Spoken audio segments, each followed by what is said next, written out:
Assalamualaikum warahmatullahi wabarakatuh. Kami dari kelompok 4 pada kesempatan kali ini akan mempresentasikan materi terkait SBS, MBS, dan juga Side Scan Sonar sebagai bagian dari mata kuliah survei hidrografi dasar. Ini adalah berikut adalah anggota kelompok tim 4. Selanjutnya, uh, kita masuk ke materi SBS atau Single Beam Echo Sounder. Apa sih itu SBS? Nah, SBSS atau Single Beam Echo Sounder adalah metode paling dasar dalam hidrografi yang digunakan untuk mengukur kedalaman dengan satu beam akustik. Nah, yang mana dipancarkan secara vertikal ke dasar perairan.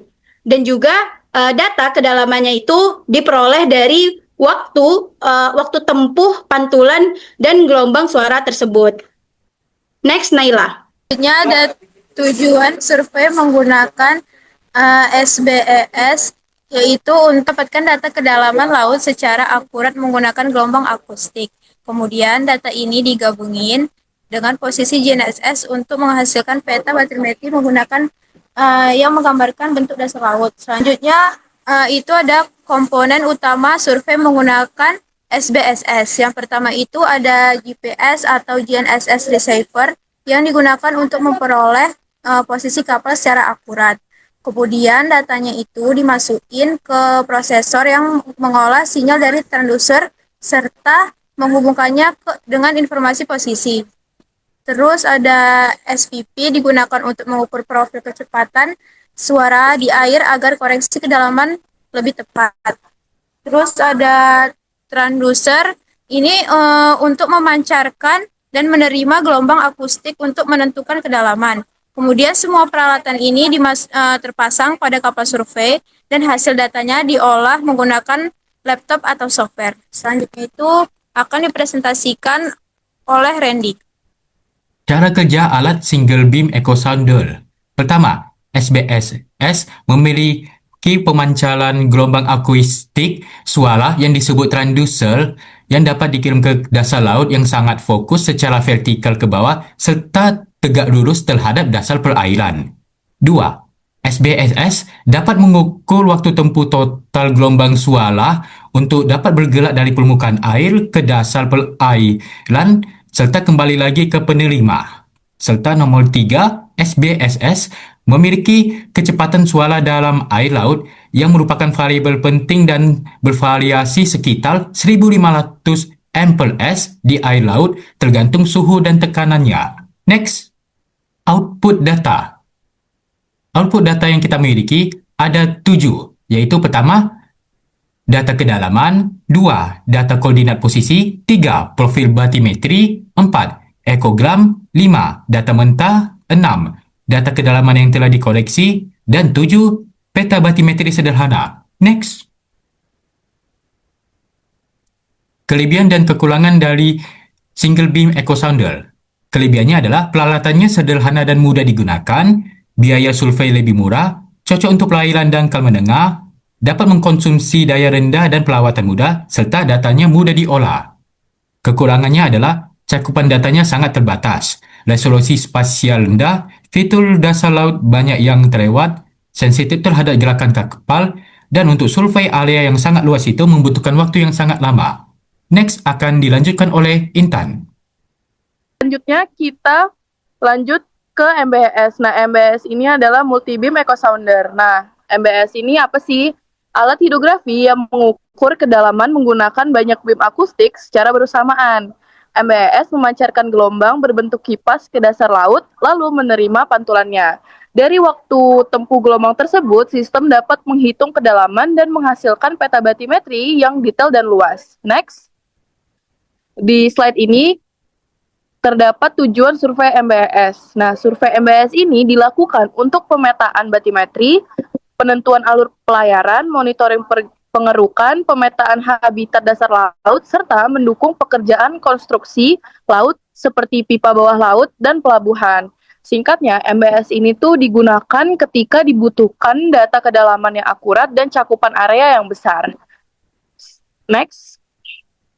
Selanjutnya ada komponen utama MBS. Nah, komponen utama MBS ini terdiri dari pertama, transducer atau transceiver yang memancarkan dan menerima gelombang suara. Selanjutnya ada prosesor unit yang mengolah sinyal menjadi data kedalaman. Lalu ada GPS atau GNSS receiver yang memberikan posisi kapal dengan akurat. Lalu selanjutnya ada SVP atau Sound Velocity Profiler yang berguna untuk mengukur kecepatan suara di kolam air untuk koreksi data. Lalu setelah itu ada laptop dan software untuk mengontrol MBS dan merekam data selama survei. Semua komponen ini bekerja bersama untuk menghasilkan data batrimetri yang presisi. Selanjutnya akan disampaikan oleh John. Tahapan survei menggunakan MBS. Yang pertama adalah persiapan, yaitu cek instrumen MBS dan GNSS atau INS dan SVP. Kalibrasi patch test untuk menentukan offset roll, pitch, dan yaw. Tentukan desain jalur survei atau line spacing. Yang kedua adalah pengolahan data, yaitu koreksi gerakan kapal atau IMU, koreksi kecepatan suara, koreksi password, cleaning noise, dan outlier beam. Grading menghasilkan DTM atau peta batimetri. Terakhir adalah akuisisi data, yaitu kapal berjalan mengikuti jalur, lakukan sound velocity profiling secara berkala, monitoring kualitas data SNF, beam angle, dan bottom detect. Next, selanjutnya adalah cara kerja survei MBS. Yang pertama, MBS mengirim pulsa akustik berbentuk kipas. Selanjutnya, gelombang mengenai dasar laut dipantulkan kembali. Lalu sistem menghitung waktu tempuh menjadi kedalaman, lalu dikoreksi dengan gerakan kapal, hit, pitch, roll, dan yaw, kecepatan suara air, tidal atau water level. Dan terakhir adalah hasil berupa peta batimetri 3D secara memanjang atau SWOT. Oke, next slide.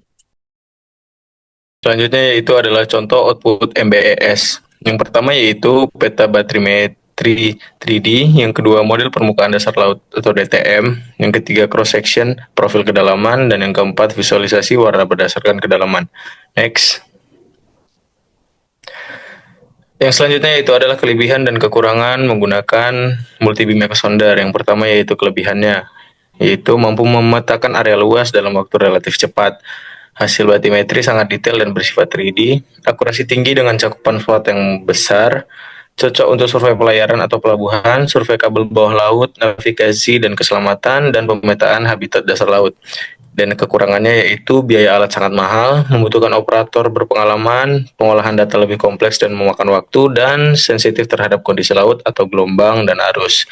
Next akan dipresentasikan oleh Nadia. Apa itu side-scan sonar? Side-scan sonar itu adalah alat akustik yang memetakan permukaan dasar perairan dengan memancarkan gelombang suara ke samping dan merekam pantulannya. Hasilnya berupa citra mosaik beresolusi tinggi yang dapat menampilkan objek bawah air seperti bangkai kapal, batuan, pipa, kabel, dan pola sediman. Teknologi ini efektif untuk inspeksi area, pemetaan habitat dasar, dan mendukung keselamatan navigasi. Next. Tujuannya itu adalah untuk memetakan permukaan dasar perairan dan mengidentifikasi objek bawah air secara detail melalui citra akustik yang beresolusi tinggi, sehingga membantu inspeksi area, pemetaan habitat, dan keselamatan navigasi. Baik, di sini ada komponen utama SSS.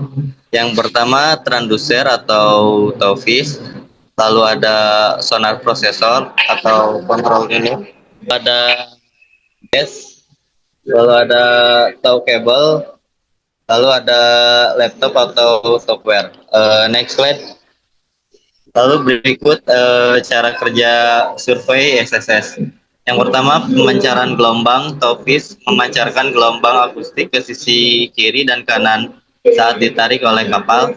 Lalu yang kedua, pantulan dari dasar laut, gelombang mengenai dasar laut dan objek, lalu dipantulkan kembali dengan intensitas berbeda. Untuk ketiga, penerimaan dan pengiriman data. TOFIS menerima pantulan backscatter dan mengirimkan sinyal ke unit pemproses di kapal. Dan keempat, pembentukan citra. Sistem memproses sinyal menjadi citra dasar lalu beresolusi tinggi yang menunjukkan objek dan tekstur sedimen. Next, berikut contoh SSS. Sini menampilkan hasil visual atau citra yang diperoleh dari set scan sonar berupa citra dasar laut berwarna keemasan atau sonogram yang memperlihatkan tekstur permukaan dasar laut, objek beserta bayangan akustik dari benda seperti batu atau bangkai kapal.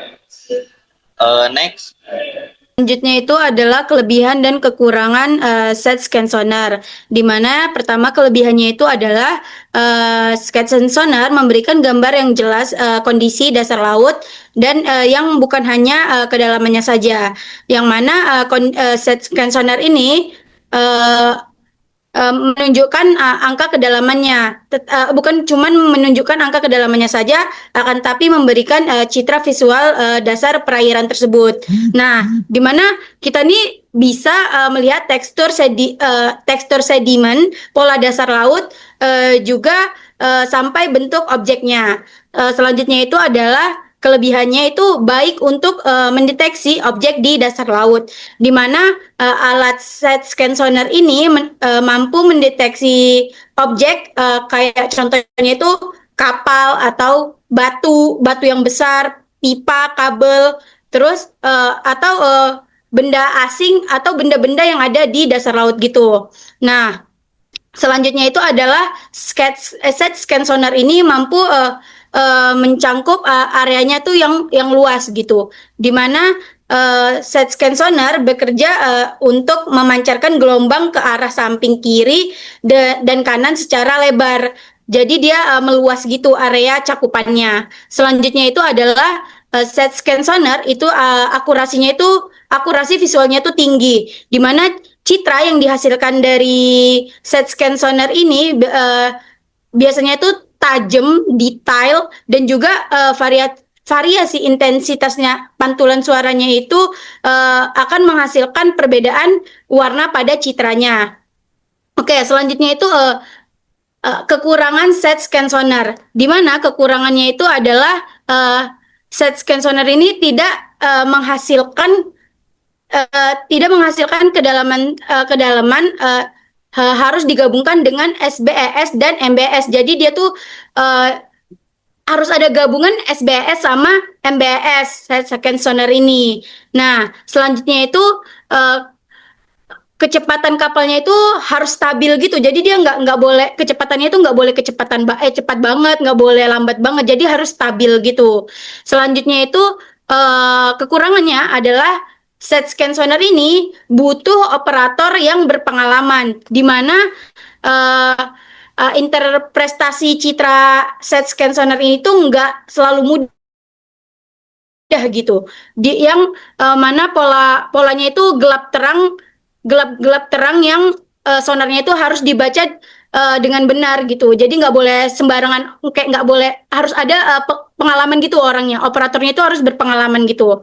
Selanjutnya itu adalah kekurangannya itu rentan noise-nya akibat gelombang dan arus. Jadi di mana kondisi perairan yang bergelombang atau arus yang kuat itu bisa menyebabkan taufisnya itu bergerak tuh nggak stabil. Jadi hal ini tuh bisa ngebuat sinyal pantulan itu menjadi kacau dan kualitasnya, citranya itu tuh menurun.